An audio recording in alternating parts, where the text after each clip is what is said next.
확실히 참석자들이 좀 줄긴 했습니다. 근데 그럼에도 불구하고 오신 분들은 굉장히 좀 열의를 갖고 오시는 아주 소수정이시기 때문에 인터뷰를 훨씬 더 관심이 많았어요.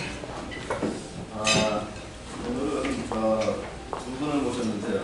첫 번째는 우리 전략계통 그게 굉장히 유명한 고려대학교 장윤수 교수님하고 그래서 장윤수 교수님께서는 이제 업스트림, 송전 쪽 그런 얘기를 많이 하실 거고 특히 우리나라 요새 많이 구축하려고 하고 있는 GBDC의 역할에 대해서 말씀해 주실 거고 그다음에 우리 김진성 본부장은 쭉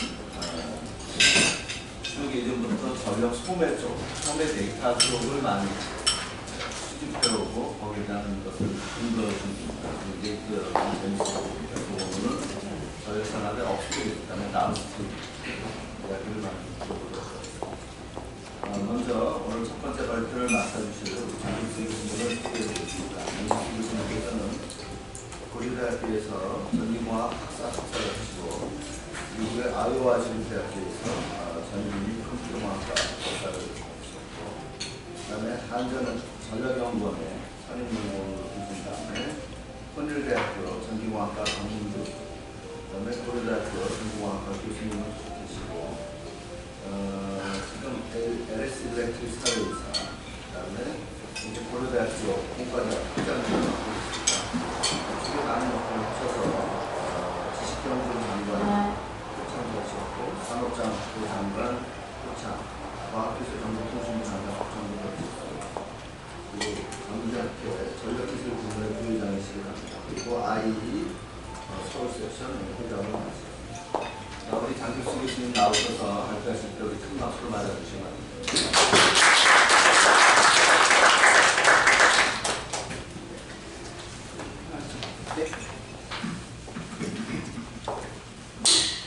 예, 반갑습니다. 먼저 우리 참석해주신 조성경 교수님 감사드리고 오늘 참석해주신 많은 분께 감사드립니다. 제가 준비한 내용은 HVDC 관련한 내용입니다. 아무래도 우리나라에 들어온 지는 오래됐지만 여러 논란도 있고 최근에 이제 설치된 당진고덕의 HVDC 관련한 부분에서는 보장도 좀 자주고 해가지고 많은 우려가 있는 걸로 알고 있습니다. 그래서 제가 오늘 준비한 내용에 대해서 어떤 부분에 관심이 더 있으신지 잘 몰라서 제가 좀 자료로 강의를 준비했는데 그 부분 중에 좀 더 관심이 있는 부분을 알려주시면 그 부분 위주로 좀 말씀드리도록 하겠습니다. 여기 계신 분들은 모두 다 잘 알고 계신 내용입니다. 신재생 에너지원이 이제 정책적으로든 미래의 우리의 환경 문제를 해결하기 위한 방안으로서 확대될 수밖에 없는 이런 상황인데 신재생 에너지원이 확대가 되게 되면 당연히 그 신재생 에너지원이 공급하는 전력만큼 기존의 전기발전기가 공급하는 전력이 줄 수밖에 없습니다.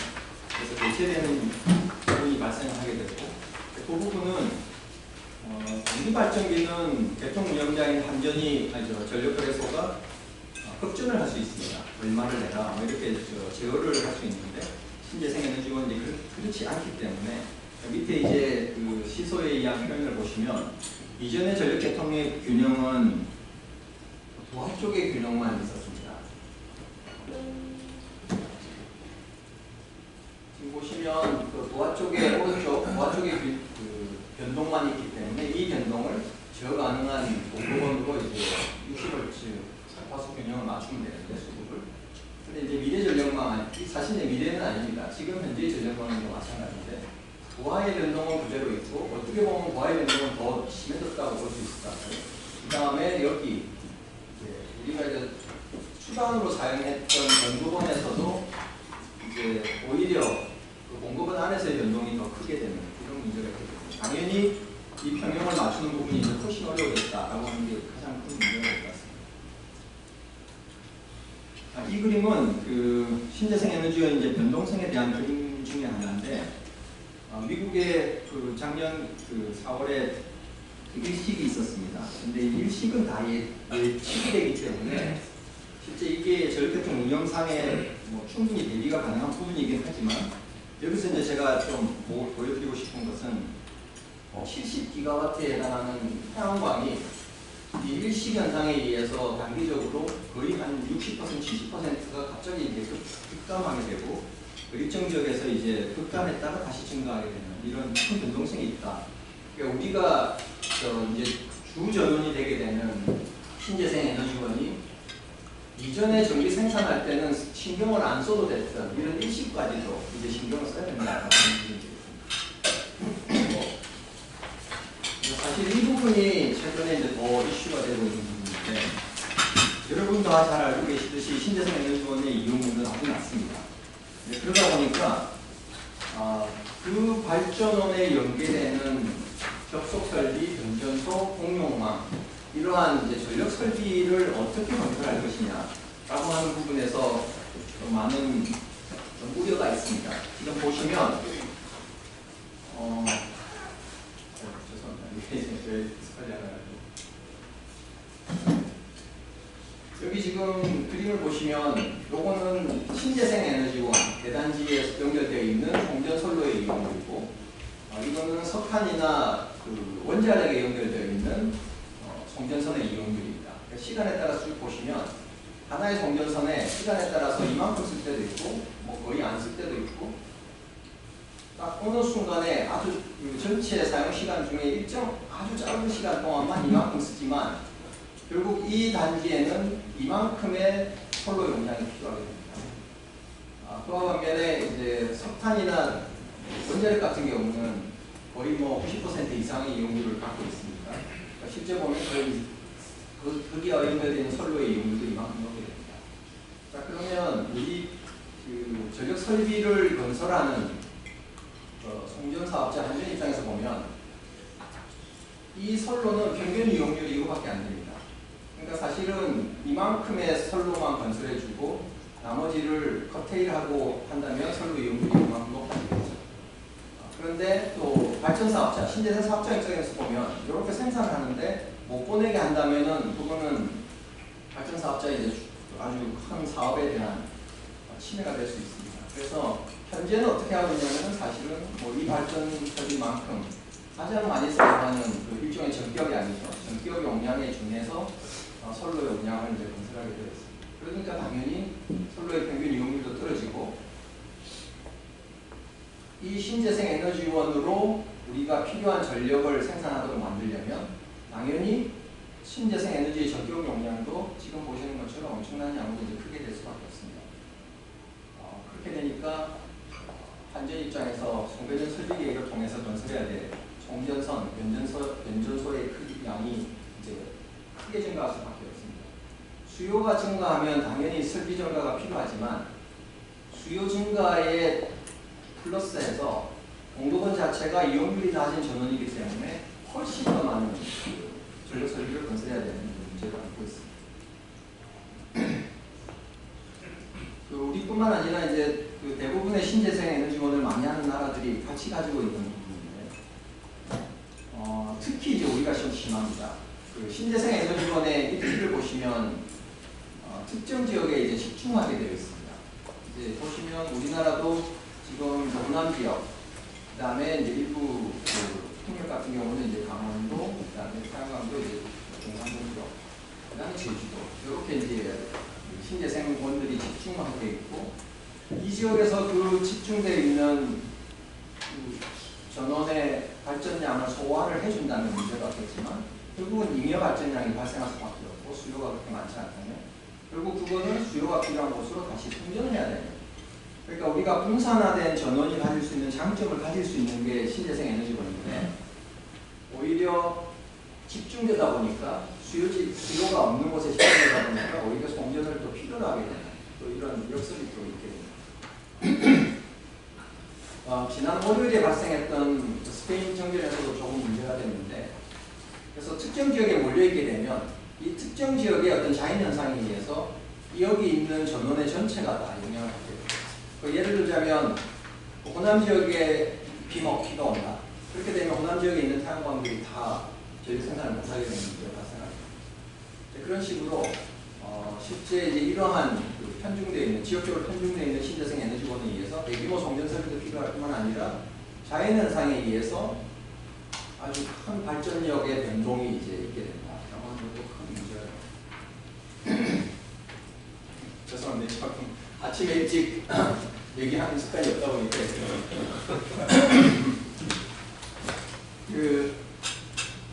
이 그림은 우리나라 호남 지역의 일부 송전선로에서의 오하율을 나타내는 그림이 되겠습니다. 아까 말씀드린 것처럼 우리가 충분히 신재생 에너지원에 대한 그 설비를 고려해서 송전선을 건설했다면 이런 문제가 없겠지만 일부 송전선이 이제 부족한 상태에서 신재생 에너지원이 출력을 냈을 때 이제 어떻게 선로의 강화율이 발생하는지를 이제 보여주는 그림이 되겠습니다. 이 그림에서 보시면 파란색은 선로가 거의 이용이 안 된다라고 보시면 되고요. 그다음에 빨간색은 이제 선로의 이용률이 갑자기 급격히 증가한다. 그 근처에 이제 신재생 에너지원이 출력을 내면서, 그리고 그 중에서도 이제 빨간색 안에 점선으로 나타나는 부분은 실제로 그 신뢰도 기준을 위반할 정도의 조류가 발생했다고 합니다. 그래서 이 부분에 대한 해결은 아주 단순합니다. 송전선을 더 지으면 됩니다. 그리고 이 지역에 신재생 전원을 위치시키지 않으면 됩니다. 그런데 이제 그 부분이 그렇게 쉽지가 않죠. 신재생 에너지원은 결국은 이용률이 높은 1%라도 이용률이 높은 곳에 설치를 하려고 할 것이고, 그리고 경제성을 고려하면 땅값이 싼 곳에 건설을 하려고 할 것이고, 그렇게 이미 건설이 되어버렸다 그러면 송전선을 지어야 되는데 수용성 때문에 짓지 못하면 이런 문제가 생깁니다. 장님, 근데 되게 무식한 질문인데, 네. 저는 왜 안 가는 거예요? 저항이 나왔잖아요, 지금. 맞습니다. 지금 우리가 그 A시설로 가진 가장 큰 단점은, 예를 들자면 연결이 돼 있는데 왜 별로 안 가냐? 예, 이 지역에서 이 지역으로 전력을 보내려고 그러면 그걸로 갈 수 있는 루트는 여기 보시면 뭐 이렇게도 가도 되고 아니면 이렇게 돌아서 가도 되고 여러 경로가 있게 됩니다. 근데 전기는 그 중에 임피던스가 제일 낮은 쪽으로 됩니다. 인위적으로 여기가 이용률이 낮으니까 이쪽으로 돌아서 이렇게 가주면 좋겠는데 A씨는 그게 안 됩니다. 그게 지금 A씨가 가지는 뭐 어떻게 보면 자동이나 마찬가지인데, 그러니까 여기하고 이 지역 사이에 갈 때 경로가 10개가 있다 그러면 10개 중에 다 10개를 좀 이퀄리 디스트리뷰티드 해서 가면은 훨씬 더 잘 쓸 수 있는데 그게 안 되는 거예요. 이게 컨트롤러로 갖다 놨다고요? 컨트롤을 하지 않습니다. 예. 컨제스션이 일어나면 거기 저항이 더 늘어나나요? 아니면 그걸로 다 올라가고 몰리나요? 어디로? 컨제스션이 일정 부분 나잖아요? 예. 그걸로 전기가 더 많이 가나요? 아니면 그걸로 더 컨제스션이 나는 선로는 가장 임피던스가 낮은 선로입니다. 그 선로로 몰렸기 때문에 그 선로의 양을, 컨제스션이 낮다고 하는 그 경우는 이 여기에 100만 흘러야 되는데 임피던스가 낮고 많이 보내야 되니까 그쪽으로 몰려버리니까 100 이상은 못 보내기 때문에 거기서 그냥 인위적으로 보내는 쪽에 발전력을 제약을 해버립니다. 그렇게 해서 거기 가는 양을 조절하는 거죠. 그러니까 내가 여기 100밖에 못 흐르니까 그쪽으로 흐르고 싶은 게 150이 있다 그러면 100만 흐르고 50만 딴 데로 가주면 좋은데 그게 안 되니까 100만 흐를 수 있도록 150의 양을 100으로 만들어버립니다. 아이고, 예, 고맙습니다.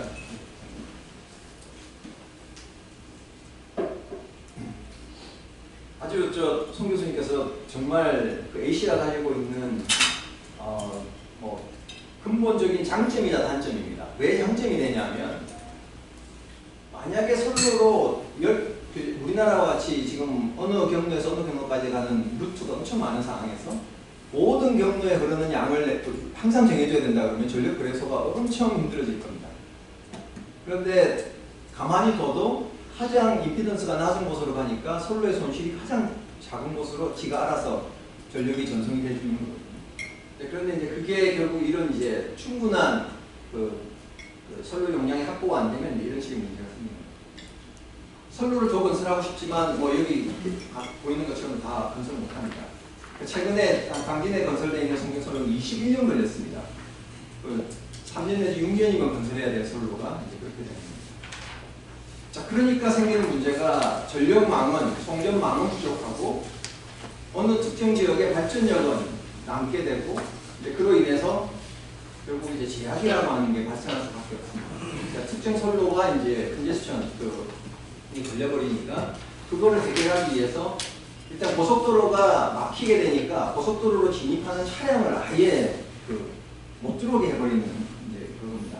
이게 지금 뭐 여기 계신 건 더 잘 아시겠지만 동해안에 민자발전소가 동해안에서 수도권으로 갈 수 있는 이제 경로 중에 전압이 높은 선로일수록 임피던스가 더 낮기 때문에 훨씬 그쪽으로 많이 가게 됩니다. 그러니까 765 선로에 흐르는 양을 제약하다 보니까 결국 그 동해안에서 생산되는 전력을 제약할 수밖에 없고, 그 다음에 이제 전라남북도에 생산되는 일정 시간에 생산되는 전력 양이 크기 때문에 그걸 보낼 수 있는 송전선로, 수도권에 보낼 수 있는 송전선로의 부족 때문에 또 신재생에서 또 이제 제약을 하게 됩니다. 그리고 이제 최근에 또 이건 또 스페인 정전 때문에 또 이 부분이 아주 큰 이슈가 지금 되고 있는데, 아까 동기발전기를 신재생 에너지원, 변동성 전원이 대체한다고도 말씀드렸지만 그 변동성 전원의 형태를 보면 IBR이라고 해서 인버터에 기반한 전원입니다. 그러니까 지금 우리가 보통의 전기를 생산하는 방식은 이러한 큰 질량을 가진 회전체를 회전시켜가지고 일종의 거기에 자석이 발생시키는 자속을 변화시켜서 전기를 발생시키는 겁니다. 그런데 최근에 이제 태양광 같은 경우는 그렇지 않고 이런 식의 다이나믹하게 전기를 생산하는 것이 아니라 스태틱하게 광전 효과에 의해서 그냥 바로 전기를 생산합니다.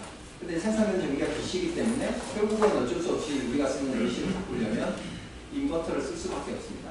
그래서 인버터에 기반한 전원이라고 해서 IBR이라고 부르는데, 우리가 쓰는 전기에서는 차이를 발견할 수가 없습니다. 전기입니다. 똑같이 전기인데 어떤 문제가 발생하게 되면 이것이 서로 동작하는 특성이 다릅니다.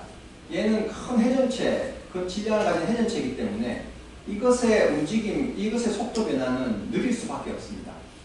그래서 그 느리게 변화하는 그 특성, 그게 이제 관성이라고 이제 얘기를 할 수 있고, 그 얘기는 뭐냐면 결국 얘가 공급하는 어떤 시스템에서 큰 문제가 발생해가지고 얘의 속도가 변화하는 일이 생기더라도 얘가 워낙 큰 질량을 갖고 있기 때문에 그 속도 변화, 그리고 그 주파수 변화가 느릴 수밖에 없습니다. 근데 그와 반면에 얘는 바로 즉각적으로 그 변화가 바로 반영됩니다. 왜냐하면 회전체, 관성을 가진 게 없기 때문에 그렇습니다. 그리고 또 하나는 얘는 발전기로서 전류를 생산할 수 있는 능력이 아주 큽니다. 그러다 보니까 얘는 고장이 발생하게 되면 이 고장 발생한 곳에 큰 고장 전류를 기여할 수 있습니다. 그 얘기는 뭐냐면 고장이 발생하면 전압이 떨어집니다. 전압이 떨어지는데 얘가 엄청나게 큰 고장 전류를 주입시킬 수 있기 때문에 전압 떨어지는 속도도 늦출 수가 있습니다. 이 동기 발전기는. 그와 반면에 얘는 자기의 능력의 한 1.2%유닛 정도까지만 동작을 합니다. 그 능력 이상을 또 동작할 수도 없기 때문에, 그러다 보면 고장이 발생하게 되면 보통은 보통의 2PU, 어떤 경우는 한 거의 3PU에 가까운 전류가 300%에 가까운 전류가 흘러줘야 되는데 얘는 120% 정도밖에 비율을 못하기 때문에 고장이 발생해서 전압이 떨어지더라도 그 부분에 전압을 지지할 수 있는 능력이 작습니다. 그러니까 결국 무슨 얘기냐면 전력계통에 고장이 발생하게 되면 주파수도 빨리 떨어지고 전압도 빨리 떨어집니다. 이것이 주전원이 되어 있는 상태에서는 그것이 요 그림이 되겠습니다. 관성이 이제 100GW 사이클을 갖고 있는 경우하고 300GW 사이클을 갖고 있는 경우. 여기에 제가 그림을 조금 추가를 해가지고 이 그림으로 쓸 건데, 그래서 이 보시면 똑같은 고장이 발생하더라도 이건 이제 미국 유럽 기준입니다. 주파수가 급격히 떨어집니다. 관성이 낮은 경우는. 그 다음에 그 관성이 좀 높은 경우는 천천히 떨어지면서 떨어지는 폭도 작습니다. 이 특징이 있고요. 그 다음에 이제 주파수와 전압과 관련해서도 요거는 호주의 그 아주 그 말단의 이제 전압인데 지금 신재생이 많이 연결되어 있는 그 지역에서 그 전압의 변화가 아주 크다는 것을 알 수 있습니다. 그리고 이제 이 부분은 HVDC가 그 원자력 발전소하고 연계될 때 많은 그 좀 전문가들이 많은 전문가 아니고 아주 일부의 어떤 전문가가 계속 이슈를 제기했던 부분이 되겠는데 충분히 이슈를 제기할 수 있는 문제입니다. 이게 이제 우리가 보통 얘기하는 동기발전기입니다.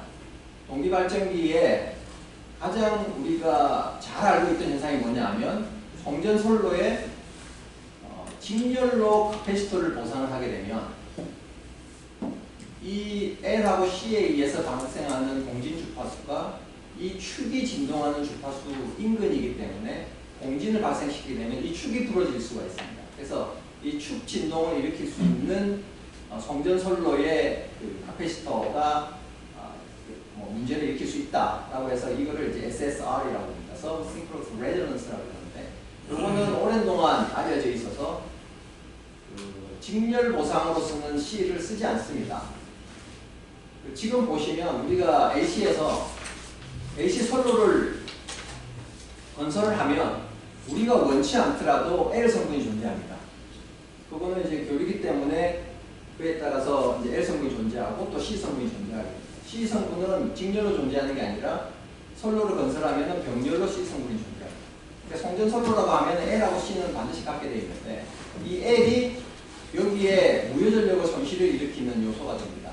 그런데 L하고 C는 서로 그 반대의 효과를 내기 때문에 C를 직렬로 연결해버리면 얘가 가지는 부정적인 영향을 얘가 아예 컴펜세이션 시켜버릴 수 있습니다. 그래서 송전 용량을 크게 증대시킬 수 있는 방법입니다. 그러니까 이게 가장 직관적으로 너무나도 손쉽게 할 수 있는 방법인데 이 C를 써버리면 이런 문제가 있기 때문에 AC 계통에서 이 C를 쓰지 않습니다. 그래서 그 대신에 얘를 그 C 효과를 내게 하기 위해서 전력전자 설비를 씁니다. TCSC라고 하는 전력전자 설비를 쓰면 C 효과를 내면서 공진이 발생하지 않도록 제어를 하는 겁니다.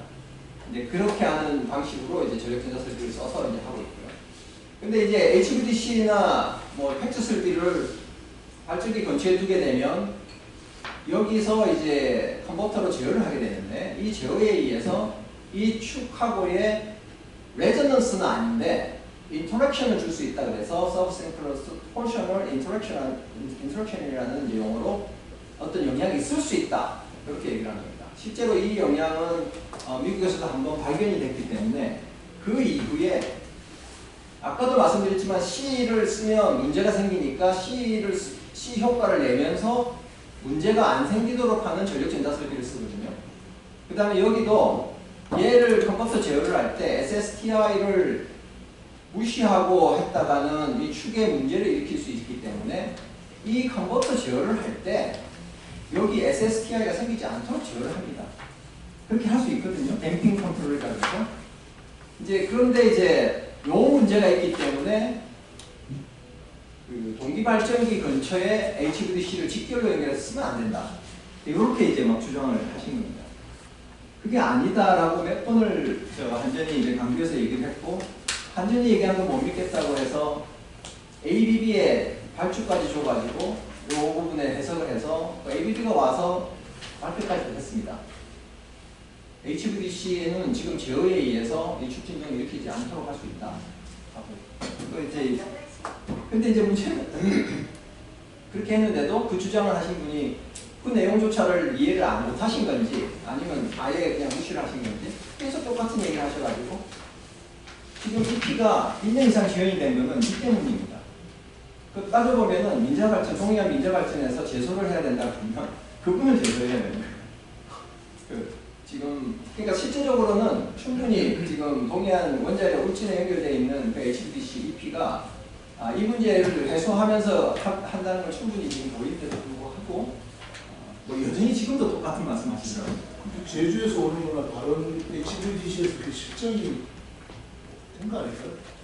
제주는 동기 발전기가 그 사실은 HVDC하고 직결은 돼 있긴 한데 용량이 그렇게 크지도 않고 발전기에 비하면 이제 그래서 이 부분하고는 뭐 조금 다르다고 얘기를 하지만 무엇부터 뭐 당연히 왜냐하면 제주 화력이 바로 연결이 돼 있거든요. 뭐 그런 부분 보면은 우리도 문제가 없다는 걸 보여주는 셈인데, 그러니까 사실 이제 전문가라고 하는 분이 과연 이 내용을 잘 알고 있는 전문가인가? 그 다음에 그 전문가가 얘기한 얘기가 틀리다고 하면은 그게 좀 공적으로 검증이 된 다음에 그로 인해서 지혈되거나 하는 부분은 없어야 되는데 참 이게 안타까운 일이었습니다. 좀 네. 아까 말씀드린 당진에도 굉장히 잘하고 네. 제주의 심지시도 초반에 저쪽에 있었던 것을 보셨는데 예. 네. 그 당진 고덕은 솔직히 그 HVDC 제작사에 좀 문제가 있는 것 같습니다. 이거는 뭐 저의 또 개인 의견이기도 한데, 지금 얘기되는 HVDC는 전류용 HVDC입니다. 우리나라에 기존에 설치되어 있던 HVDC는 제가 뒤에 조금 말씀드리려고 했는데, 전류용 HVDC는 그것이 설치되는 전력계통에 아주 영향을 많이 받습니다. 그러니까 지금 당진 고덕에 들어가는 HVDC는 거기 고덕 지방의 고덕 지역의 어떤 그 지역적인 특성, 그것을 잘 이해를 해가지고, 물론 이제 한전이 그 특성과 관련해서 충분한 데이터를 제공해야 제작사가 내가 설치할 HVDC가 또 내가 설치할, 예를 들어서 뭐 배가 태평양에서 배가 뜰지 청계천에서 배가 뜰지를 알아야 그에 따라서 그 뭐 배의 그 사양을 잘 조정을 할 텐데, 일단 그 우리가 보통 얘기하는 고장 용량이라고 하는 강건도라고 하는 부분에서 충분한 정보가 제대로 제공되지 않는 것 같아요. 그 다음에 또 하나는 그와 관련한 이제 설비의 어떤 문제가 발생했을 때 처음 설비가 잘못되면 당연히 문제가 발생할 수 있습니다. 근데 문제가 발생하더라도 그것을 제대로 잘 바로 해결할 수 있어야 되는데 제작사가 사실 지금 그 능력이 좀 부족했던 것 같습니다. 그러다 보니까 그때 이제 전력 문제에서 그 부싱의 문제가 발생했는데 그걸 이제 뭐 교체했는데 또 문제가 발생하거든요. 그러니까 그 신뢰도가 많이 떨어져 버렸는데 뭐 여러 가지 문제가 그건 좀 당긴 고덕은 좀 복합적인 문제고, 제주는 초기에 인적 실수가 많았습니다. 운전상에서. 근데 이제 실제적으로 인적 실수 있었고, 그다음 또 하나는 제주 지역의 그 전력 공급이 중단되는 그런 현상들은 대부분 저희망 어선이 케이블을 끊어가지고, 그거는 사실은 어쩔 수 없는 거예요. 가는 선로를 훼손을 시켜버리면 당연히 이제 문제가 발생하게 되는데, 지금은 그 경로 구간은 어선이 들어가지 못하도록 지금 관리를 하고 있어서 이제 케이블이 끊어지는 일은 없는데, 여전히 이제 좀 이전에 그런 일들이 발생했기 때문에 오히려 나중에 말씀드리자면 넘버 3 HVDC가 준공이 됐는데 그것을 운전을 엄청 제약해서 운전하고 있습니다. 얘가 엄청나게 수단으로서 능력이 큰데 그렇게 운전했다가 또 어떤 문제가 발생할까봐 아주 데드밴드를 줘가지고 운전을 하고 있습니다. 그래서 그 부분도 나중에 잠깐 말씀드릴게요. 정리를 하면 기술적인 그러니까 제주 HVDC는 인적인 어떤 문제가 좀 있었고, 그다음에 이제 당진 고덕은 설비의 문제고, 그리고 지금 지적하신 문제는 DC하고 AC 간의 진동 문제는 본질적인 제거하고 해놨다. 다릅니다. 지금 저 문제는 예전에 미국에서도 문제라고 하기 어떤 피해가 발생하기 전에 저 사항을 발견해서 한번 이슈가 된 이후에 저걸로 해서 문제가 발생한 적은 없습니다. SSTI라고 하는 문제는. 그 다음에 조금 전에 이제 말씀 주신 대로 제주 지역에 공급 지장이 발생할 만큼 큰 문제는 다 케이블 문제였습니다. 그리고 잦은 고장들, 정전은 아니었지만 HVDC의 이제 운전상에 이제 좀 운전이 스탑되고 하는 그런 몇 가지 잦은 횟수는 이제 인적 실수가 좀 있었지만, 공급 지장은 케이블 고장이었고, 실제 당진 고덕의 경우는 현재 어떻게 보면 원인을 완벽히 발견하지 못했다, 찾지 못했다. 그래서 지금 생각한 몇 개의 원인에 대한 대책으로서 계속 어떤 방안을 수립해서 쓰고는 있는데 완벽하게 그 원인을 발견하지 못했기 때문에 이제 그로 인해서 인해서 또 다른 문제가 발생할 수 있겠다라고 하는 우려를 갖고 있는 거예요. 제가 국당 지금 모든 발전에 영향을 받고 있는 평택 발전소를 맡고 있거든요. 그래서 수시로 이제 국당 지금 모델이 상당히 오랜 기간 동안 가동이 문제가 있어가지고 수리를 계속하고 해서 완벽한 수리를 했다고 하면서도 두 라인을 500km짜리 두 라인을 가동을 하지 않고 네. 한 라인만 네. 가동을 하더라고요. 네. 그렇게 해서 오히려 적게 올라오기 때문에 저희 같은 경우는 발전소를 가동을 할 기회가 더 많아지긴 했습니다. 네네. 덕을 보고 있는 발전소이긴 한데, 근데 이제 주변에서는 이제 그게 포항 쪽에서 올라오는 동해 라인이 가동돼서 한 10년 전부터 공사를 계속해 왔는데 지금도 불안정하게 기획해서 생각을 하고 안 하는 거에 대해서 이제 그 이유를 정확하게는 저희들은 모르지만 그게 지금 말씀하신 대로 기술적인 게 문제가 계속 있고 앞으로도 그게 완전히 그냥 두 라인이 대통이 되고 할 가능성이 높지 않다고 말씀하셨어요. 네. 그 두 라인은 이제 닿습니다. 이제는 닿을 텐데요. 그 지금 이제 거기의 문제는 맨 처음에 초기에 설계를 할 때 고덕은 어떤 일이 있더라도 전력 공급에 문제가 없어야 된다. 이제 그게 첫 번째. 근데 전류용 HVDC의 가장 큰 문제는 보내는 쪽이 있고 받는 쪽이 있는데 받는 쪽 인근에서 고장이 발생하면 HVDC가 운전을 중지하게 됩니다. 전압이 떨어지면 HVDC 받는 쪽에 전압이 떨어지면 HVDC 운전 자체가 그냥 스탑이 되거든요. 그러니까 아까 제가 AC 교통의 영향을 가장 많이 받는 게 이제 전류용 HVDC라고 말씀드렸는데 그렇기 때문에 과도하게 그 전력 받는 쪽에다가 전압 보상 장치를 엄청나게 많이 설치했습니다. 그러니까 고덕 지역 인근에서 AC 쪽에 고장이 발생하더라도 HVDC 받는 쪽에 전압이 떨어지지 않게 하려고 엄청나게 많은 스택콤 같은 전력센터 설비로 전압을 유지하도록 해놨습니다. 그리고 운전 자체도 아까 제가 말씀드린 그 현상을 커뮤테이션 페일리어라고 하는 현상인데 커뮤테이션이라는 얘기는 DC를 AC로 바꾸는 그 과정입니다. 근데 그 과정에서 실패가 발생하는 현상이거든요. 전압이 떨어졌을 때. 근데 그게 발생하지 않도록 손실이 많더라도 운전하는 또 방식이 있습니다. 그렇게 운전하도록 설계가 되어 있었습니다. 초기에. 근데 물론 지금 또 그걸 바꾸기는 어렵습니다만. 그러다 보니까 너무 과한 인버터 쪽에 전압을 HVDC도 조정할 수도 있고 다른 외부의 설비도 조정할 수 있고 하는 좀 복잡한 그런 구조로 만들어져 있습니다. 그러니까 제일 좋은 거는 우리가 옷을 입더라도 기성복 사입는 게 제일 좋지 않습니까? 제주는 전 세계에서 희귀할 정도로 반대로 바뀌어 있는 HVDC입니다. 보내는 쪽이 보내는 양을 결정하게 되어 있는데 제주도는 받는 쪽이 받는 양을 결정하게 되어 있습니다. 그래서 그게 그렇기 때문에 초기에 어떻게 보면 우리가 무던이나 이거 배우는 거하고 완전히 다른 형태로 되어 있고 그 다음에 당긴 고덕도 일반적인 HVDC와는 다르게 인버터에 이제 과도한 외부 설비가 많이 들어가 있는 그런 형태로 되어 있고 그러다 보니까 아무래도 초기에 이제 이 사람들이 주위에서 그때 이제 좀 복잡한 과정들이 있다 보니까 여러 가지 좀 기술적인 문제가 있었던 것 같습니다.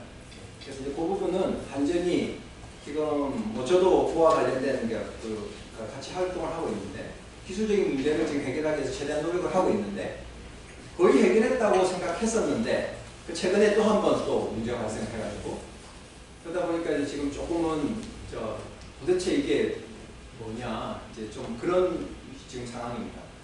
그렇지만 어쨌든 그 부분은 이제 생각되는 원인으로 해가지고 개선한 이후에 이제 두 라인 다 운전할 겁니다. 아마 그런 이슈들이 많았었기 때문에 이제 많이 관심이 있었을 텐데요. 그 부분은 그러면 조금 좀 스킵하도록 하겠습니다. ACDC인데 아까 말씀드린 이 부분입니다. 그래서 지금 선로 조류, 전력 조류를 제어할 수가 없습니다. AC 시스템은. 내가 특정 경로가 지금 비어 있으니까 그쪽으로 더 보내고 싶은데 할 수가 없는 그런 부분이 있고요. 그 다음에 또 하나 가지고 있는 큰 단점은 그 대용량으로 보내는 경우에 지금 765 송전 반대하면은 지중으로 가야 될 거 아닙니까? 주민이 반대하는 지하의 경우. 그런데 AC는 지금 이제 345kV만 케이블로 갈 수 있고 이제 그 이상의 볼트에서는 저 케이블로 지금 못 갑니다. 지금 현재 그 케이블 못 가는데 기술적으로 못 가는 게 아니라 그렇게 해봐야 케이블로 가게 되면 C에 의한 손실이 발생하는데 직류는 C에 의한 손실이 아예 없습니다. 근데 교류는 C에 의한 손실 때문에 송전 거리가 제한이 되거든요. 케이블로 가면 한 30km 이상 가면은 그러니까 손실로 나가는 양이 훨씬 더 이제 문제가 되어버려서 케이블 송전의 거리가 이제 제한이 됩니다. 그래서 결국은 대용량 선로에 대해서는 수용성 문제가 있더라도 지중으로 갈 수 없다, 해저로 갈 수 없다는 게 이제 가장 큰 단점입니다. 그다음 또 하나는 그 AC 선로로 해서 수도권에 이제 전력을 많이 보내야 되지 않습니까? 그러면 송전 선로를 많이 짓게 되는데 어떤 동일한 경로, 병행 경로에 선로가 많아지면 일종의 병렬로 임피던스가 되니까 임피던스가 줄어드는 효과가 나서 뭐 고장 용량, 고장 전류가 증가한다라고 하는 부분이 있습니다. 그러니까 수도권에 있는 선로들은 고장이 나면 그 선로를 고장난 지점을 통해서 흐르는 고장 전류가 엄청 큽니다. 그래서 고장이 나면은 최대한 빨리 그 고장 전류를 끊어줘야 되는데 끊어줄 수 있는 스위치가 이제 차단기라는 건데 차단기가 물리적으로 할 수 있는 용량을 초과를 하고 있습니다. 수도권의 많은 지점이. 그 얘기는 뭐냐 하면 송전선을 더 지을 수 있는 상황이 되더라도 송전선을 더 지어버리면 고장 전류를 더 키워가지고 고장 시에 고장 전류를 차단을 못한다는 얘기입니다. 그 고장 전류가 계속 흘러버리면 그 경로에 있는 전력 설비들은 다 그냥 소송이 되거든요. 그래서 고장 전류는 최대한 빨리 꺼내야 되는데 끊지 못하는 문제가 발생할 수 있다라고 합니다. 고장 전류라는 어떤 상황이었어요? 지금 그러면 송전선로가 예를 들어서 A라는 지점에서 B 지점으로 가고 있는데 갑자기 낙뢰를 맞았습니다. 낙뢰를 선로가 맞게 되면 낙뢰를 맞는 순간 이 선로는 A라는 지점에서 B라는 지점으로 전력을 보내는 게 아니라 A라는 지점에서 땅으로 전류를 보냅니다. 자, A라는 지점에서 이제 땅으로 가는 그 경로가 발생하게 되면 B라는 지점으로 가면 전력을 쓰니까 임피던스가 있으니까 그게 흐르는 전류가 우리가 보통 얘기하는 전격 전류가 흐르는데 땅으로 가버리면 저 임피던스가 0이 돼버립니다. 그러니까 여기 흐르는 전류가 엄청나게 커져버립니다. 그게 이제 고장시에 흐르는 전류입니다. 근데 이제 이 고장시에 흐르는 전류가 지금 현재 수도권과 같이 이렇게 병행선로가 많은 경우는 고장 전류가 엄청 큽니다. 그러니까 그 고장 전류가 고장이 발생해서 전류가 갑자기 커지면 송전선로에 연결되어 있는 릴레이라고 하는 기기가 이게 전류가 엄청 내가 저기 부하가 많아졌을 때 흐를 수 있는 전류의 범위가 어느 정도인데 그걸 초과해서 비정상적으로 전류가 흐르니까 차단기를 보고 차단하라고 신호를 보냅니다. 근데 차단기는 그 신호를 받았는데 자기가 차단할 수 있는 범위를 초과한 겁니다. 우리가 보통 스위치가 있는데 스위치를 끌 때 전류가 흐르고 있는 상태에서 끄면 스위치가 잘 안 움직일 때가 있습니다. 큰 전류가 흐를 때. 그때도 만약에 켜게 되면 아주 스파크 나면서 그렇게 해서 우리가 큰 힘을 가하면 끌 수는 있는데 그런 식으로 물리적으로 차단기라고 하는 거는 큰 전류가 흐르는데 걔를 이렇게 끊어주는 건데 그걸 할 수 있는 힘이 이제 없게 되는 거죠. 그래서 물리적으로 끊을 수 있는 최대의 고장 전류가 있고 그 전류를 이미 수도권에 몇 개에서는 초과를 하고 있습니다. 그래서 그 부분 때문에 결국은 AC 선로를 몇 개를 분할할 수밖에 없는 그런 상황이 발생합니다. 자, AC를 DC로 바꾸고 DC를 AC로 바꿉니다. 요거를 이제 우리가 보통 정유기라고 그러고 렉티파이어 요거를 DC를 AC로 바꾸는 걸 인버터라고 합니다. 그러니까 사실 따져보면 간단합니다. 여기서 여기로 전력을 보내는데 AC로 바로 보내는 방식이 있을 수 있고 어떤 이유 때문에 이렇게 이제 바꿔서 보내는 방식이 있을 수 있습니다. 근데 이 부분은 좀 이제 잘 알아두시면 좋을 것 같습니다. HVDC는 두 종류가 있습니다. 전류형 타입이 있고 전압형 타입이 있습니다. 앞으로는 다 이제 전압형이 될 겁니다. 그러니까 지금 현재 우리나라에 들어온 대부분에 설치되어 있는 것은 전류형인데 전류형은 그러니까 제어를 우리가 AC를 DC로 바꾸고 DC를 AC로 바꾸는 그 과정 안에 전류를 ON 시킬 때 스위칭하거나 OFF 시킬 때도 스위칭할 수 있느냐, 요 차이입니다. 얘는 사이리스트라고 하는 소자를 써서 하는데, 이 소자는 ON 되는 조건이 발생했을 때 사이리스트에 신호를 줘야만 펄스를 우리가 보내줘야만 ON이 됩니다. 그러니까 다이오드라는 설비를 쓰면은 그냥 ON 되면 ON이 되어버리는데, 제어를 하기 위해서 사이리스트라는 걸 쓰고, 얘는 ON 되는 조건이 됐을 때 ON 시킬 건가 말 건가를 게이트에 있는 신호를 줘가지고 결정합니다. 근데 그것에 따라서 보내는 전류의 크기를 조정할 수 있습니다. 이제 그렇게 하는 방식인데, 얘는 ON 될 때도 조정을 하고 끄는 것도 OFF도 얘가 할 수 있습니다. 반도체 소자가. ON하고 OFF를 동시에 할 수 있기 때문에 얘가 가지는 이제 능력이 이만큼 많아지게 됩니다. 그 대신에 한 번의 동작에서 얘는 ON 될 때 한 번만 스위칭하는데, 얘는 ON하고 OFF 두 번을 스위칭하니까 스위칭하는 것이 두 번이 생겨서 스위칭 손실이 큽니다. 그래서 이제 요거는 손실이 크지만 그에 따라서 얻을 수 있는 장점이 엄청나게 많고, 그 다음에 얘는 스위칭 손실이 작은 대신에 이제 이런 식의 아까 AC 계통의 영향도 받아야 되고, 그 다음에 고조파 발생이 좀 더 크기 때문에 그에 따라서 필터도 많이 설치를 해야 되고 이런 식의 문제가 되어 있습니다. 그러다 보니까 얘하고 변환소의 크기가 얘가 반입니다. 그러니까 지금 LCC, HVDC, 예를 들어서 지금 EP하고 있는 하남의 경우는 지금 이제 변환소가 좀 큰데, 그거를 만약에 전압형이었다면 그거보다 이제 반만 되는 것으로 이제 변환소를 만들 수 있습니다. AC가 장점, 송전 용량 크게 보낼 수 있습니다. 그 다음에 해저 케이블, 지중이나 해저 케이블로 송전이 가능합니다. 그 다음에 경과지가 작습니다. 그러니까 똑같은 양을 6GW를 HVDC로 보내면 500kV 이렇게 철탑 2개를 만들면 됩니다. 근데 AC로 보내게 되면 6GW를 이렇게 500kV, 철탑 자체도 크지만 철탑 개수도 많아지게 됩니다. 그 다음에 수용성 문제 때문에 가장 큰 장점이 이제 전자파가 없다는 겁니다. 우리가 전자파는 결국 시간에 따라서 변하는 전압 전류에 의해서 생기는 문제인데, 얘는 그렇지 않기 때문에 수용성에서 이제 강점이 있게 되고요. 그 다음에 제어 가능한 설비다. 어느 쪽에 내가 예를 들어서 지금 이 두 개의 병행 설도가 있다 그러면 이 양에 따라서 얘가 변동을 하면은 여기 사이에 가는 총량을 맞추기 위해서 DC는 자기가 알아서 이렇게 이제 제어를 할 수 있게 됩니다. 근데 이제 당연히 장점이 있으면 단점이 있습니다. 단점은 AC로 가면 필요 없는 변환 설비가 두 개가 필요합니다. DC로 바꿀 때 필요하고 DC를 다시 AC로 바꿀 때. 변환 설비의 이제 비용인데 LCC에 비하면 VSC 전압형이 이제 훨씬 비쌉니다. 아까도 말씀드렸지만 장점이 많기 때문에 이 비용 이상의 효과를 냅니다. 그런데 이제 어쨌든 비용상으로 보면은 메가와트당 이제 9억 원 정도입니다. 그러니까 지금 우리가 서해안에 8기가 하겠다고 하지 않습니까? 그렇죠. 그러면 변환 비용만 하면은 여기다가 하면은 이제 7.2조. 변환 설비만 7.2조. 케이블 까는 거는 별도 비용이 들어가게 됩니다.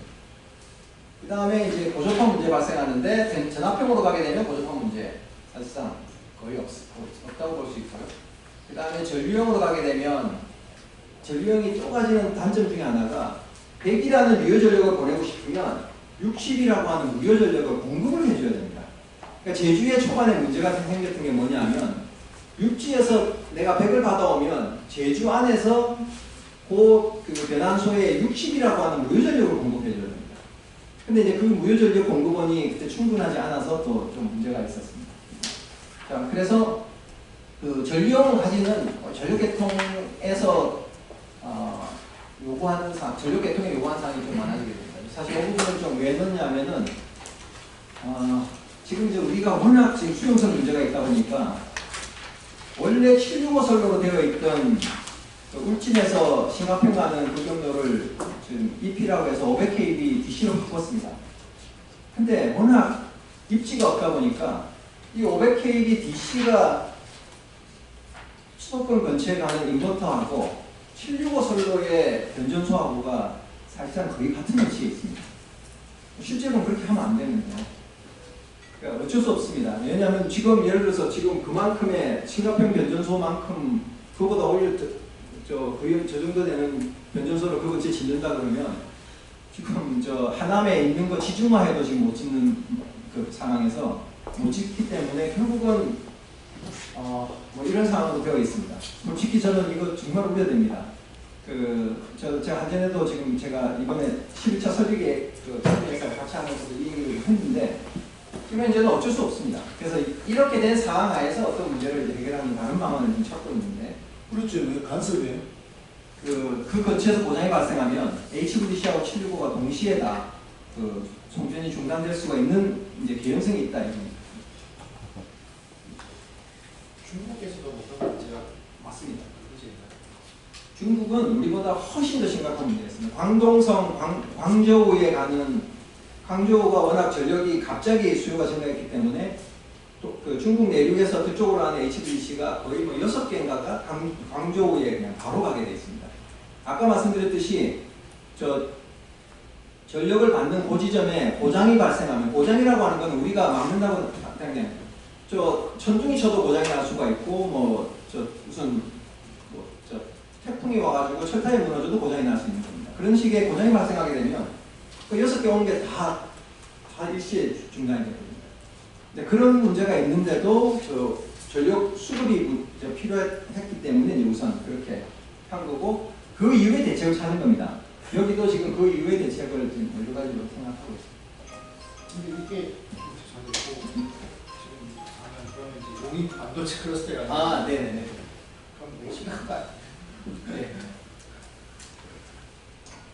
심각합니다. 심각해서 지금 어떻게 하고 있냐면 광저우의 한 방식이 뭐냐면 고기를 전압형 HVDC를 추가로 더 건설하는 겁니다. 네, 그렇게 하는 방식이 있는데 지금 한전에서도 이제 다른 추가 계획, 보강 계획을 하고 있습니다. HVDC 시장은 여기 지금 이제 자료를 좀 보시면 될 것 같습니다. 70조에서 이제 한 160조 시장이 될 것 같고, 그러니까 우리 중전기 입장에서 봤을 때도 HVDC 시장은 이제 좀 포기하면 안 되는 시장입니다. 그래서 지금 전압형 HVDC 보시면 2024년까지 전압형 HVDC라고 하는 기술이 나온 이후로 2024년까지 57건이 설치가 되어 있습니다. 전 세계에. 그런데 지금 이미 이 시점에 계획되어 있는 게 140건입니다. 그러니까 지금 우리가 지금까지 누적에서 설치된 총량의 한 3배 정도가 이미 이제 지금 계획이 되어 있는 양이 되었습니다. 그런데 그 계획된 양도 보시면 설치된 양도 공급사가 히다치가 옛날에 ABB입니다.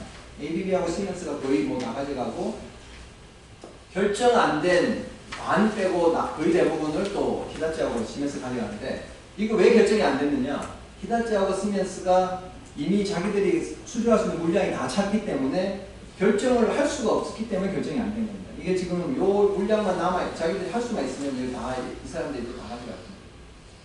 우리 LS 일렉트릭은 어느 정도 의미인가? 예? LS 일렉트릭 의미는 어느 정도인가?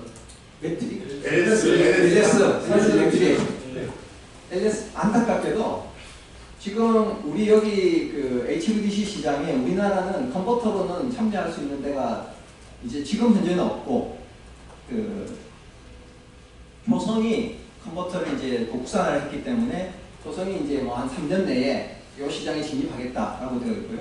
LS 일렉트릭은 전압형에는 없습니다. 케이블만. LS 케이블은 전 세계에서 아주 시장 점유율이 높은데 요거는 지금 컨버터 시장으로 얘기한 거라서 케이블은 여기서 지금 말씀하신 HVDC 시장은 컨버터를 얘기하는 거예요? 전선이게 다 포함한 게 아니고요? 지금 HVDC는 총 3개의 컴포넌트가 중요합니다. 첫 번째가 사실 비용은 거리에 따라서 케이블이 더 들 수도 있지만 제일 중요한 기술을 이제 컨버터라고 합니다. 그 다음에 두 번째가 이제 케이블이나 전선 기술이고 세 번째가 변압기 기술입니다. 근데 이제 지금 우리나라는 그 3개 중에 케이블을 포함한 전선 부분은 우리가 시장 점유율이 높고 그 다음에 외국에서도 지금 많은 수주를 하고 있습니다.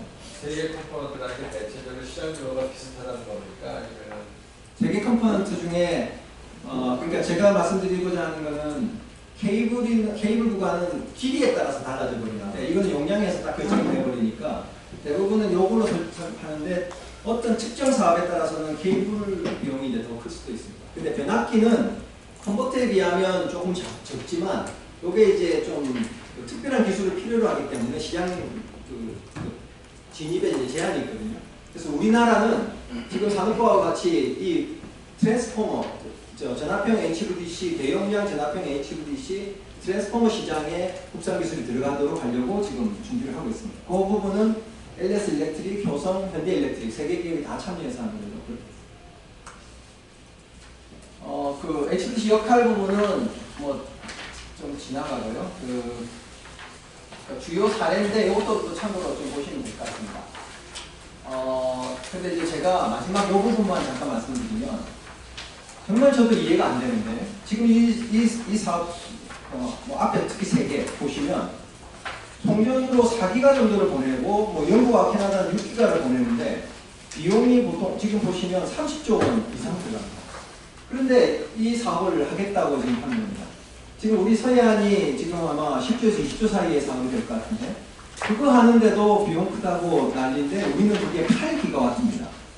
근데 여기는 지금 4기가와트에 30조가 들어가는 왜냐하면 거리가 3,000km가 넘습니다. 뭐 이런 사업을 하겠다고 하니까 이게 경제성이 나올 것 같지가 않은데 이제 할 정도다라고 하면 좀 뭔가 다른 그 간접적인 베네핏이 크다는 이제 좀 하나의 간증인 것 같은데요. 우리나라의 HVDC입니다. 지금 이제 그 동해안에 이제 EP 지금 하고 있고요. 그 다음에 지금 큰 사업 중에 이제 서해안 HVDC가 있습니다. 그 다음에 제주 이렇게 하고 있고요. 그 다음에 이제 내륙에 이제 HVDC 지금 계획되고 있는 것들입니다. 지금 이렇게 돼 있고, 그 다음에 이 부분이 아까 이제 고장 용량 때문에 수도권에 고장 용량을 저감시키기 위해서 수도권을 좀 분리하는 겁니다. A심항은. 그래서 부평하고 그 양주. 근데 양주는 국산 기술로 컨버터를 만들었습니다. 요게 지금 양주에 이번에 설치했던 그 부분입니다. 그래서 요 두 개 지역을 이렇게 얘가 분리를 시키는 겁니다. 그 다음에 이제 서해안 HVDC입니다. 서해안 백본망인데 뭐 사실 요건 조금 저도 개인적으로 히스토리가 있는데 2013년에 그 밀양 사태가 아주 엄청 심각했을 때 그때 이제 윤상직 그 대기평 원장님이 이제 제가 윤상직 장관님하고 이제 그때 면담 하면서 내륙으로 전력 전송을 안 하는 다른 종전 방안이나 좀 다른 방안을 좀 가져왔으면 좋겠다 그래서 제가 그때 이제 요렇게 이제 U자로 요렇게 하는 거를 한번 제안을 드렸습니다. 그리고 U자가 힘들다면 동해안만 요렇게 가든지 아니면 그 가장 경제성은 그 당시에도 이미 서해안 해상풍력 계획이 있었기 때문에 서해안을 먼저 하든지 서해안하고 남해안하고 동해안하고 뭐 이렇게 해서라도 요렇게 해상을 이용해서 가는 방안을 이제 제안을 드렸는데 2013년인데 그때 장관님이 이거 좋은 아닌데 비용이 얼마 정도 드냐 그래서 동해안만 그때 당시로 그 LS 케이블하고 같이 이제 좀 해봤는데 10조 이상이 들어가더라고요 그때. 그러니까 비용이 너무 크다. 이제 왜냐하면 그 당시 765는 1조면 짓는다고 했습니다. 지금은 말도 안 되지만 그러니까 이제 10배 이상 들어가니까 이제 좀 곤란해 하셨는데 그래도 이 방안을 좀 전력계통 전문가들하고 한번 좀 토의를 하고 그 다음에 다시 한번 얘기를 하자 해서 그 당시 정기연구원에 오신 분, 이제 한전, 그래서 그 다음에 교수 몇 분 해가지고 이렇게 그때 식사 자리에서 이렇게 좀 했었습니다. 근데 이제 그 발표를 이제 제가 좀 했더니 어떤 분이 이게 무슨 전력망을 바다에다 짓냐 막 그래가지고 말도 안 되는 소리 하고 있다고 막 이제 그분이 아주 그때 당시 정기연구원에서 해가지고 아주 유명한 분인데 그러니까 이 안 자체는 그 당시 이제 그 산업부 과장이 앉아 있었는데 저거는 그러면 말이 안 되는 얘기인가 봅니다. 이제 이래가지고 아예 그때 이제 무산이 됐었는데 그때 해서 서해안이라도 했으면 지금 여기 발전제약도 없을 것이고 동해안을 했으면 지금 이쪽 문제도 다 해결했을 텐데 사실 이제 동해안을 하더라도 문제는 여기서부터 여기까지 오는 게 또 문제입니다. 그래서 그때 그걸 제안한 게 이제 휴전선을 통해서 이제 가자 이렇게 이제 말씀을 드렸는데 하여튼 그때 좀 되게 개인적으로 상처를 많이 받았어요. 그때 제가 이제 2013년이면 지금보다 12년 전이니까 그래도 이제 뭐 학교 온 지는 한 13년 정도 된 그 시점인데, 그래서 제가 요즘 젊은 교수님들 무슨 얘기를 하더라도 그건 정말 진짜 저는 다 그 가치가 있는 얘기라. 그 이후에 그러다가 그게 쑥 들어갔다가, 근데 뭐 갑자기 어디서 연락이 와가지고 그때 말씀하셨던 것 중에 서해안에 대해서 좀 먼저 얘기를 하자고 해서 2020년에 제가 그 여시제에다가 이제 기고를 해가지고 서해안을 하는 것이 좋겠다 이렇게 그냥 제안을 했습니다. 근데 그랬더니 그때 뭐 국회하고 뭐 중정기기하고 엄청 반응이 뜨거워가지고 곧 할 것처럼 그 영화 그랬습니다. 근데 뭐 진짜 안타까운 거는 2020년에 그렇게 했었어야 되네. 그때 할 때. 근데 이 사업이 왜 이렇게 안 되느냐? 우리나라의 정말 잘못된 구조가 한전의 개통계획처장의 임기가 뒷면 2년입니다. 근데 본인 임기 때 이 사업이 그때 당시도 2020년에도 이거 한 뭐 10조 가까이 든다 그랬거든요. 지금은 뭐 한 20조 가까이 드는데 10조 가까이 드는 그때 당시만 해도 그 설비계획 15년 그 수급계획 위에 설비계획 하게 되면 설비계획 전체 규모가 몇 조 단위입니다. 그런데 거기에다가 그 자기 임기 때 10조의 사업을 넣는다고 하면 그 사람 입장에서는 엄청난 지금 부담이 되는 사람입니다. 그러니까 이거 필요한 것 같은데 라고 하지만 절대 설비계획이 안 들어갑니다. 그런데 이게 어떻게 10차에 들어갔느냐? 10차에 들어간 이유는 정말 전력혁신 과자, 서울대 나오신 여자, 서울대 공대지방 건축하신 분인데 그 사람이 이거 진짜 필요한 데를 하겠다 하면서 10차 때 들어간 겁니다. 네, 그래서 지금 들어가 있고 11차에도 지금 이제 이번에 얘기 조금 다시 해야 될 겁니다. 근데 저게 바닷속으로 들어가는 게요. 설비라는 게 고장도 안 나잖아요. 네. 근데 설비를 고치는 시간이 너무 많이 소요되다가 그러지 않습니까? 그렇지 않습니다. 오히려. 이제 보통 우리가 예전에는 지중해 깔려 있으면 고장 지점을 파악하기 어려워가지고 고장 시간 그 시간이 많이 걸린다 그랬는데 요즘은 기술이 좋아져서 제주하고 육지 사이에 케이블 끊어지지 않습니까? 그럼 여기서부터 어느 지점 정도에서 끊어졌는지를 파악을 하고 가서 거기서 위치를 바다 밑에 내려가서 찾거든요. 그렇기 때문에 실제적으로 고장이 발생해가지고 그거를 하는데 시간, 그게 이제 뭐 필요 이상으로 걸려가지고 공급 지장이 많다. 이거는 이제 그렇게 큰 고려성이 요즘 안 됩니다. 그리고 이제 그 다음에 최근에 이제 한 몇 년 전에 제가 제주도에 지금 공급 과잉이지 않습니까? 공급 과잉은 요 안에서 수요로 해결하거나 어디론가 빼줘야 됩니다. 근데 여기를 지금 제주하고 완도 사이에 연결이 되어 있지만 얘가 지금 거의 역송하고 있습니다. 지금 만들어진 게 제주에서. 근데 여기에 문제가 뭐냐면 여기도 과잉입니다. 과잉인 지역에다가 제주 과잉이라고 해서 다시 보냅니다. 그러니까 지금 문제가 있습니다. 그래서 얘를 삼천포가 됐든 하동이 됐든 이쪽으로 갈 수 있는 경로를 만들자 그래서 여기 해상풍력하고 여기다가 만드는 거 제안한 게 있습니다. 요거는 이제 U자형인데 U자형을 한 번에 이렇게 U자형으로 가게 되면 그 자체가 좀 효용성이 많이 떨어집니다. 그래서 이런 식으로 일부 석탄화력 폐지되는 곳을 통계선 이용하는 이런 정도를 유지하는 거거든요. 그 다음에 이제 뭐 동해안 슈퍼 그리드를 할 것 같으면 HVDC를 할 수밖에 없습니다. 바다를 거쳐서 가거나 포장거리 송전을 해야 되기 때문에 HVDC 기술 없이는 이게 이제 힘들게 되고요. 그 다음에 이것도 뭐 제가 제안한 건데, 우리가 중국하고 일본하고의 전력계통 연계에 대해서 뭐 거의 한 20년 가까이 지금 계속 얘기를 하고 있지만 안 되는 이유는 정치적인 문제입니다. 그런데 최근에 이제 해상풍력에 대한 개발 수요가 많으니까 각자가 개발을 한 다음에 여기를 일종의 풀처럼 연결을 시켜서 좀 변동성을 완화해서 이제 각자 연결을 시키면 뭐 직접 여기서 산동반도에서 우리나라 서해안으로 들어오는 거에 비하면 이제 훨씬 좀 정치적인 거부감도 덜 할 것 같아서 그 부분 HVDC 기술로 제안할 수 있다라는 거. 예, 그 질문은 중간중간에 다 받았으니까. 예. 그래도 뭐 몇 분 정도, 한 5분 정도 시간 주셔서 한 3분 정도 질문 받도록 하겠습니다. 예, 우리 권 대표님.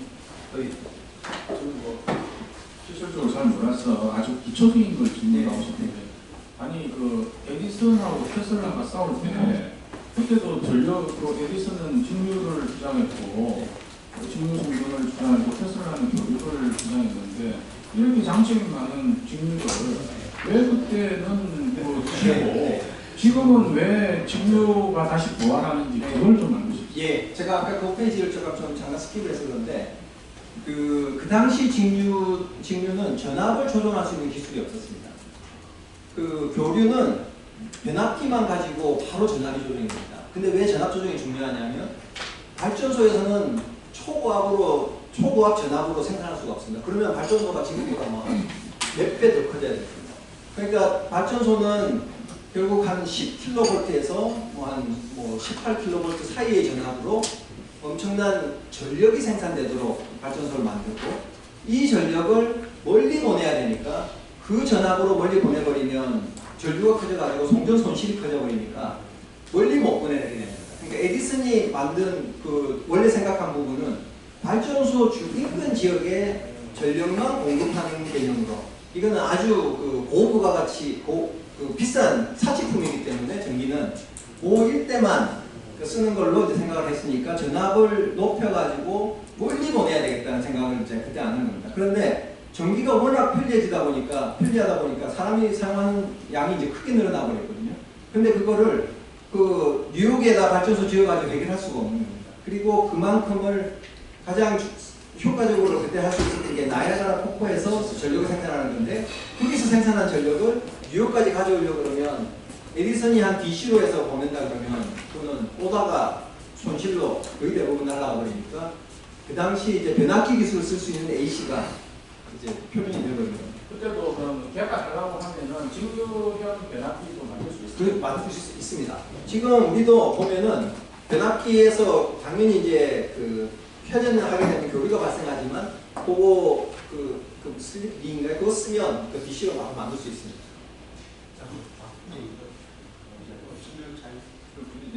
이거에서 우리가 기시에 대한 부분이 좀 불식되기도 했는데 또한 새로운 것처럼 그래서 조금 있는데 제가 전반적인 인상은 AC는 제어가 안 되고 그냥 크게 봤을 때 전체 그림 제어가 안 되고 직류는 제어가 되는데 그거에 있어서 각각의 장단점이 있는 상황인데 안지 모르겠습니다. 근데 지금 일단 공부하는 분이 지금 스페인 포르투갈 관련해가지고 축한 이유는 안 나와 있습니다만 재생에너지 직류전기, 흉바토 기반 직류전기가 만들면서 문제가 있다. 지금 그런 거 있고 거기에 반성 예외가 나오고 하나 좀 보겠지만 이게 촉진 원리 분도 그래서 그 부분에서 지금 우리나라도 이제 HBC 아직은 얼마 안 됐지만 이제 많이 늘어났었는데 HBC 수도 있고 진행해지고 있고 직류전하고 이제 그 갈등 AC망하고 직류전 갈등, 직류망하고 갈등이 문제되는 거 아닌가라는 생각이 들어서 그 부분에서 전기적으로 어떤 문제가 어떻게 될지 그리고 아까 말씀드린 병렬 구조도 이제 그런 문제인 것 같은데 그런 부분까지 같이 해서 잠깐만요. 우리 송 교수님 질문만 에너지 고속도로를 한꺼번에 시간이 없어서 에너지 고속도로라는 이름으로 요즘 굉장히 각광을 받고 있는 것 같은데 내용을 보니까 결국 이거 빼꼼 딴거 볼 필요 없거든요. 이게 서해안에 이렇게 갔을 때 해가지고 와서 엄청나게 돈을 벌고 있다는데 이게 과연 설치할 수 있는 영향이 있는 건지 최대의 애로사항은 뭔가 이게 다른 데 제가 그 중국이 한참 성장할 때 중국으로 몇 년을 다녔었어요. 국가위원회하고. 근데 거기서 브리핑 할 때 보면 제 기억나는 슬라이드 기억이 나는데 용량이 클 때는 송전소를 질 생각하지 말고 발전소를 제어하고자. 용량이 클 때는 거리가 용량이 클 때는 그러고 거리가 그 당시에 제 기억나는 게 700km인가 이하 되면 HVAC를 하고 그게 이제 가이드라인처럼 중국 국가위원회에서 내려온 거예요. 그래서 그 얘기할 때 보면 이게 용량이 어느 이상 예를 들면 뭐 몇 기가 이렇게 되면 무조건 발전소를 거기다 지어라. 딴 거 하지 말고 그게 훨씬 싸다. 또 이렇게 얘기를 하거든요. 근데 우리나라 같은 경우는 어떻게 되는지. 네. 자, 여기까지 갖도록 하겠습니다. 네, 알겠습니다. 제가 정말 좀 포괄적으로 질문을 해주셨는데요. 일단 기존에 지금 설치되어 있는 HVAC가 전류형인 경우는 그 전력 계통에서의 어떤 문제가 발생했을 때 HVAC가 영향을 받을 수밖에 없습니다. 그러다 보니까 그로 인해서 문제가 앞으로도 계속 발생할 겁니다.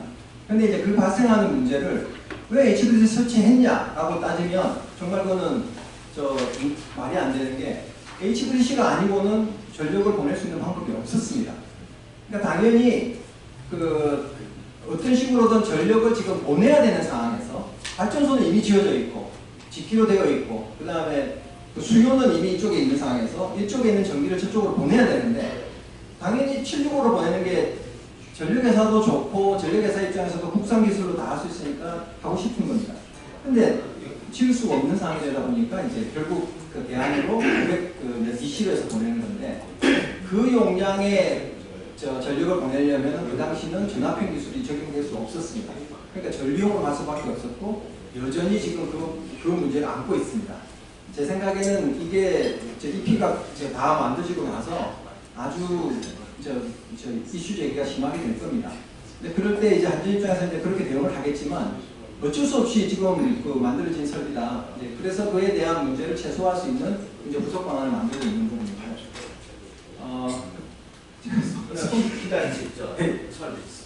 그 히다치 예 맞습니다. 히다치 뭐 네. 지금 서해안 HVDC에 대해서 히다치에서 조금 공격적인 제안을 많이 했습니다. 지금 여기 원래는 4기가와트 2개를 하기로 되어 있었습니다. 그때 당시 한전이 계획할 때는 그때 2기가와트 기술이 되어 있었기 때문에 컨버터 기술이 곧 4기가와트가 된다고 했었습니다. 제작사들이. 그런데 제작사들이 지금 유럽의 표준이 2기가와트입니다. 그리고 표준으로 해보니까 다 수용 가능하더라 라고 돼서 컨버터를 4기가와트 용량까지 늘리는 것은 지금 하지 않습니다. 그래서 525kV 2기가와트가 지금 이제 표준입니다. 그러니까 그 표준으로 이제 해서 표준을 하게 되니까 한전 입장에서는 2기가와트 프로젝트 4개가 나오게 됩니다. 그 4개를 통으로 지금 입찰을 해라. 그렇지 않으면 히다치는 참여하기 힘들다. 아까 보셨듯이 지금 히다치는 자기들의 커패시티는 다 찼어요. 그러니까 지금 2036년에 커패시티로 남아있는 거를 쓰려면 그 8기가와트 전체에 대해서 입찰을 해라.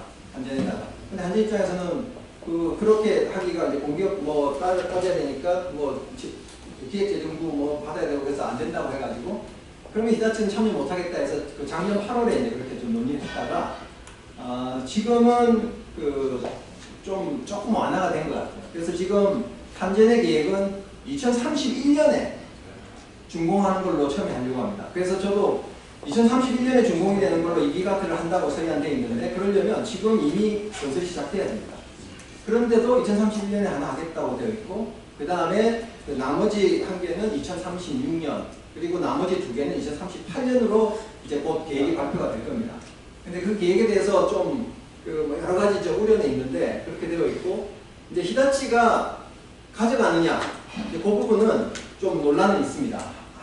산업부에서 효성이 200MW 국산 기술을 개발했으니까 효성이 자기들이 3년 내에 기가와트 기술을 개발하겠다고 지금 하고 있거든요. 그러면 2031년은 힘들 것 같아요. 그런데 기가와트급이 개발이 되면 그걸 쓰겠다는 거죠.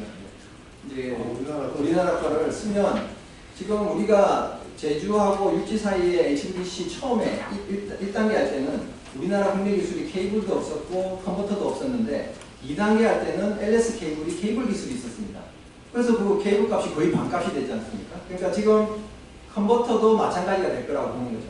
그래서 지금 서해안의 1단계는 어쩔 수 없이 히다치가 됐든 GE가 됐든 시멘스는 안 들어온다고 그랬고요. 그래서 그렇게 해서 들어오면 그 다음 2단계 2036년으로 된 거는 12차 전력 수급 기본 계획이 어떻게 되냐에 따라서 당겨질 수가 있습니다. 그러니까 얼마나 당겨지냐에 따라서 이제 효성이 들어가게 되면은 그건 아주 이제 구도가 달라질 수 있을 거고요. 지금 말씀 주신 것처럼 전력 수요가 증가하면 거기에 공급원이 위치하는 것이 가장 효율적인 방법입니다. 예. 그런데 이제 그렇게 할 수 없는 여러 가지 상황이 있지 않습니까?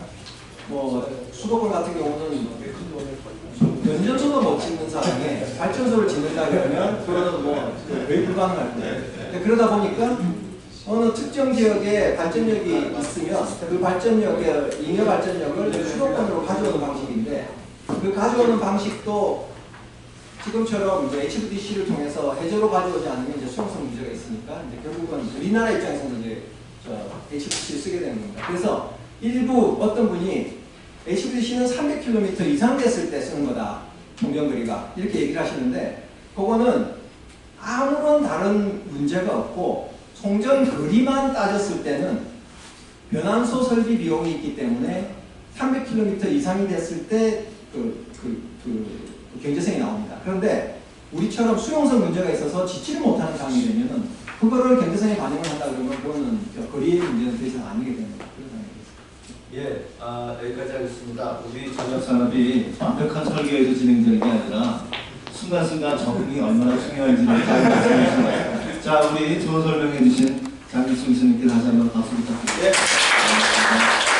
자, 시간이 없습니다.